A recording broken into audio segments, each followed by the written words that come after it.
Selamat datang di podcast Bawaslu Riau. Ruang diskusi, edukasi seputar pemilu.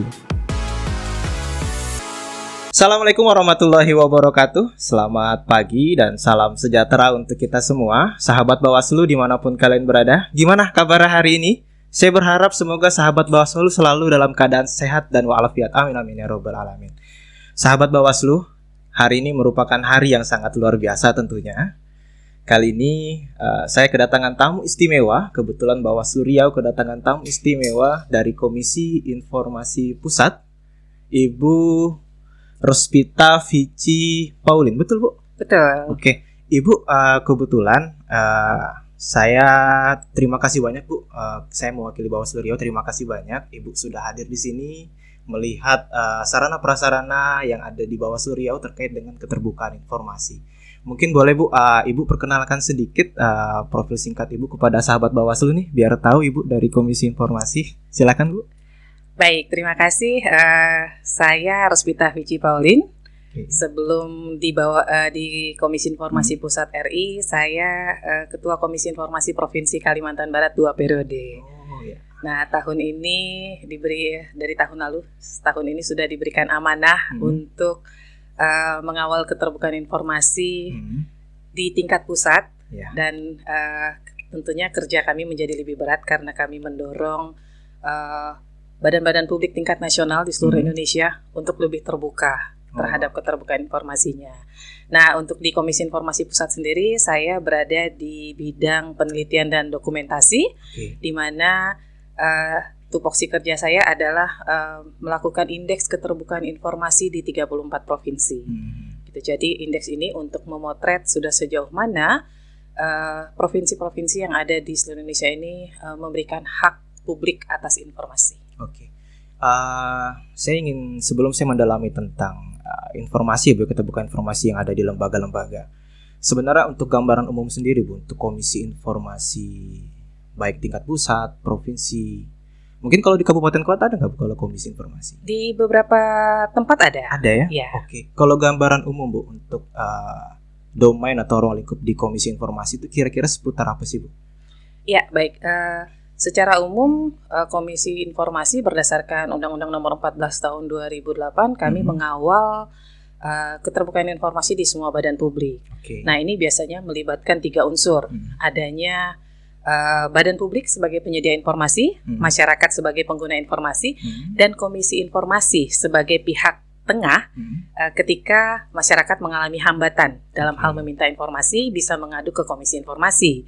Nah, dalam hal kerja-kerja keterbukaan, maka Komisi Informasi diberi kewenangan, satu-satunya lembaga yang diberi kewenangan untuk melaksanakan sidang sengketa informasi publik yang putusannya setara dengan putusan pengadilan.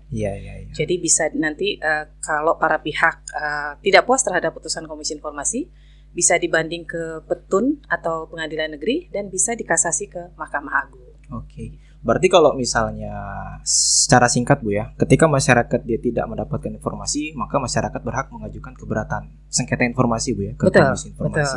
Oke. Ibu, kan kalau saat ini kan kebetulan yang sedang berlangsung ini kan sedang ada penganugerahan ya, Bu, ya, di Narbuka yang sedikit saya tahu itu tentang keterbukaan hakim, ya, penghargaan hakim, Bu, ya. Untuk di lingkup provinsi itu kategorinya apa aja, Bu, kalau untuk kategori penilaian di Narbuka? Ya, terkait Harkin ini kan adalah peringatan Hari Keterbukaan Informasi Publik Nasional, ya. Jadi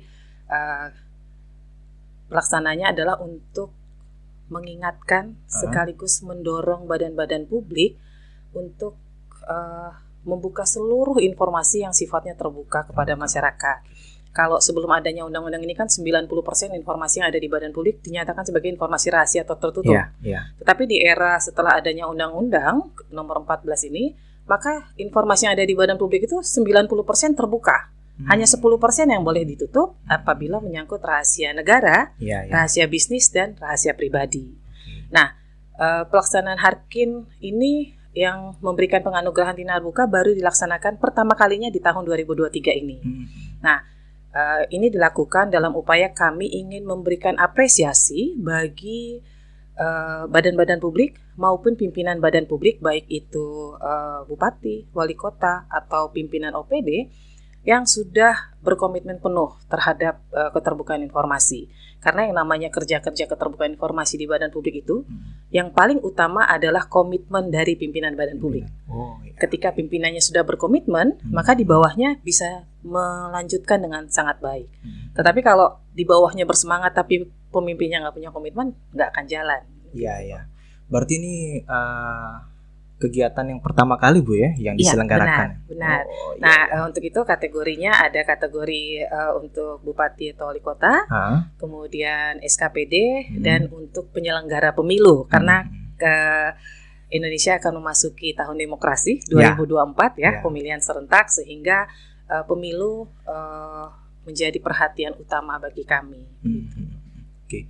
Makanya kami juga sebenarnya sangat bahagia Bu dan juga sangat bangga ketika penyelenggara pemilu juga terlibat dalam hal penganugerahan hakim ya. Karena memang tahun ini juga merupakan tahun demokrasi.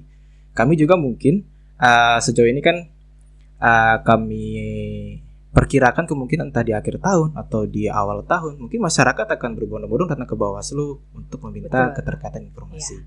Nah, untuk penilaian sendiri Bu kalau untuk Tinarbuka ya, kira-kira apa yang dinilai dari Komisi Informasi sendiri terkait dengan lembaga-lembaga yang memang terlibat dalam penganugerahan ini? Ya, tahap awal kami melakukan penilaian website. Nah, itu sebagai hal yang wajib karena badan publik diwajibkan memiliki website resmi untuk memberikan informasi secara terbuka kepada publik. Nah, setelah masuk penilaian website, maka kami mengambil 15 terbaik ya dari setiap kategori untuk kemudian dilakukan tahapan presentasi. Nah, pada tahapan presentasi ini hasil dari penilaian website tidak kami gunakan lagi. Jadi kami anulir. Kenapa? Karena kami anggap bahwa kewajiban mengumumkan melalui website itu adalah hal yang mutlak bagi badan publik. Nah, tidak bisa kita sondingkan badan publik yang ada di DKI yang dengan dukungan penuh anggaran, dukungan penuh fasilitas dengan badan publik yang ada di Indonesia Timur barangkali penyelenggara pemilu ataupun OPD yang ada di Indonesia Timur yang mungkin masih banyak yang blank spot, ya dukungan anggaran atau dukungan fasilitasnya juga minim sehingga kami anggap bahwa hasil penilaian dari KI provinsi terhadap badan publik tersebut setara untuk website. Nah, sehingga untuk tahapan selanjutnya di presentasi, tahapan website kami anggap selesai. Itu hanya untuk memilih badan publik yang akan masuk ke tahapan selanjutnya. Nah, di tahapan ini yang kami minta adalah bagaimana pimpinan badan publik berkomitmen untuk kerja-kerja keterbukaan informasi. Nah, setelah tahapan presentasi, baru kami masuk ke tahapan visitasi. Jadi presentasi itu nilainya 65%, 35%-nya ada di tahapan visitasi ini. Nah, visitasi ini dilakukan untuk melihat kesesuaian antara yang dipresentasikan oleh pimpinan badan publik dengan fakta di lapangan. Kadang-kadang orang kalau presentasi slide-nya cakup-cakup banget, bagus sekali, bisa memaparkan dengan sangat lugas apa yang ingin disampaikan. Tetapi ketika turun ke lapangan faktanya belum tentu seperti itu. Maka visitasi ini dilakukan untuk melihat kesesuaian apakah yang dipresentasikan oleh pimpinan badan publik sesuai dengan fakta dan kenyataan di lapangan. Jadi kalau misalnya pimpinan badan publiknya paham sekali terkait keterbukaan, belum tentu PPID-nya kemudian paham juga. Nah, maka pada saat visitasi kami akan bertanya secara acak, tidak hanya kepada pimpinannya, tapi juga kepada pelaku-pelaku keterbukaan informasi. Apakah memang juga paham? Gitu. Tapi Bu, kalau sejauh ini ya, terlepas dari penghargaan itu sendiri kan sebenarnya ini merupakan suatu hal yang wajib bagi pemerintah untuk membuka informasi kepada masyarakat, terutama mungkin untuk masyarakat yang membutuhkan Bu ya, untuk informasi. Apalagi kalau untuk di Bawaslu domainnya mungkin untuk urusan pemilu atau lebih ke penegakan hukum pemilu seperti itu. Seperti itu tuh bagaimana untuk di Bawaslu. Nah, terlepas dari yang kita diskusikan tadi, sejauh ini Bu, gambaran Bu, untuk lembaga-lembaga saat yang sudah berjalan, apakah memang sudah menampakkan bahwa mereka juga terbuka secara informasi? Ya, sejauh ini kami melihat terjadi peningkatan yang sangat signifikan. Artinya kesadaran badan publik terkait kewajibannya untuk membuka informasi sudah sangat baik. Tetapi ini juga masih memerlukan dorongan ya, karena yang namanya kerja-kerja keterbukaan informasi bukan saja menjadi tanggung jawab dari Komisi Informasi. Karena Komisi Informasi seperti misalnya di Riau ini komisionernya hanya 5, harus menangani tingkat provinsi sampai ke kabupaten kota dan bahkan ke desa gitu ya. Nah, artinya harus ada sinergisitas yang sangat baik antara Komisi Informasi dan badan-badan publik. Nah, badan publik juga punya kewajiban mengedukasi masyarakat. Kalau badan publiknya udah terbuka nih, semua informasi dibuka nih melalui website, melalui medsos.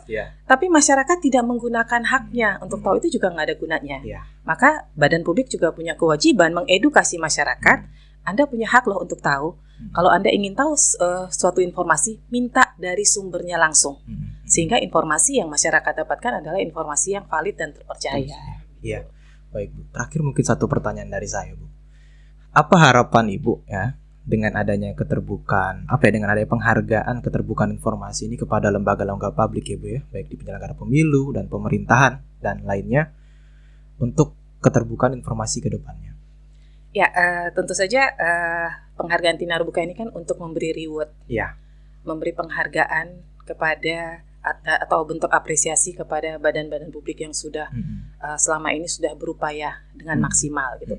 Nah, kami berharap bahwa ini menjadi dorongan bagi badan-badan publik lain, karena masih banyak badan publik yang juga masih berada pada zona menuju informatif atau cukup informatif. Nah, adanya penghargaan ini bisa menjadi dorongan bahwa mereka akan mendapatkan reward ya, dan menumbuhkan kepercayaan publik tentunya kepada badan publiknya kalau dia terbuka kepada publik.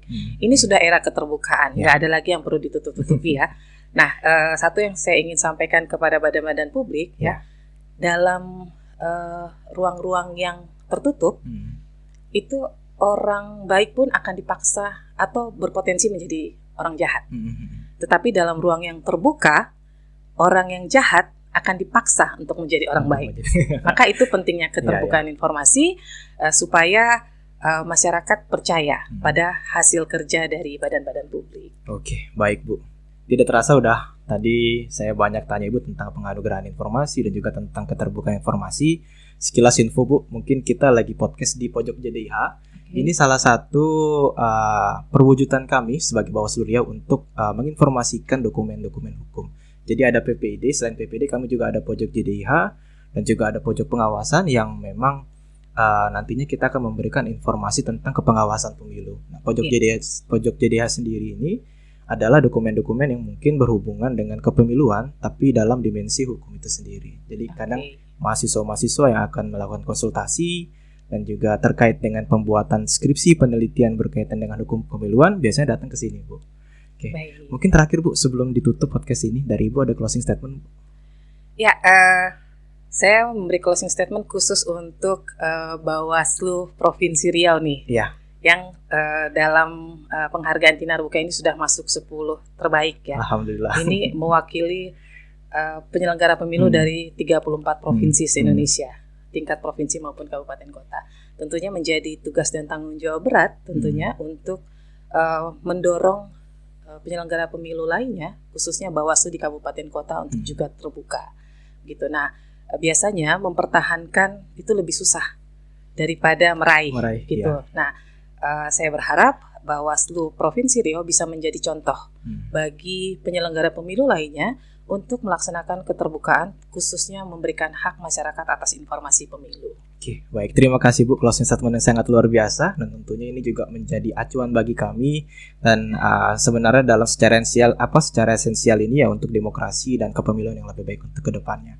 Dan juga kepada sahabat Bawaslu, terima kasih. Nanti jangan lupa komen, like dan subscribe podcast yang sedang kita selenggarakan pada hari ini. Dan jangan lupa kalau misalnya ada topik-topik menarik, tulis di kolom komentar di podcast Bawaslu Riau ini. Saya Laude Muhammad Aulia pamit undur diri. Assalamualaikum warahmatullahi wabarakatuh.